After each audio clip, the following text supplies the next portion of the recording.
Determined unbelief is really, really powerful. It's amazing how unbelief can allow a person to see the truth, to acknowledge the truth, and still choose to not believe. That's what happened to the people of Nazareth where Jesus grew up. They acknowledged his wisdom, they acknowledged his miracles, and they were committed to not believing. Here's what the famous Bible scholar J.C. Ryle said, the late 1800s, a great writer here. He says, "It is neither the lack of evidence nor the difficulties of Christian doctrine that make people unbelievers.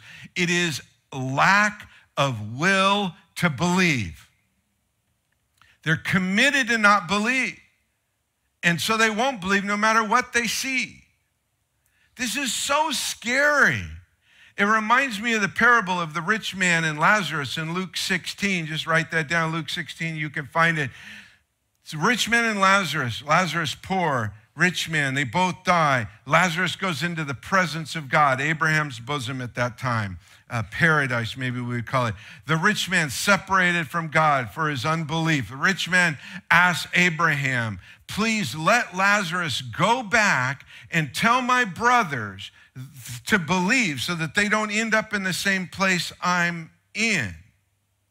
And in Luke 16:31, Abraham says to the rich man, "If they won't listen to God's testimony, they won't be persuaded even if someone rises from the dead." Listen, when you meet someone who is so committed to unbelief, the Lord could raise somebody from the dead in front of them. They're like, "Yeah, so anybody can do that."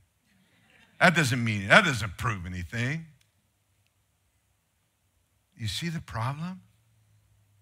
This is scary. If you know somebody in this place, be afraid for them.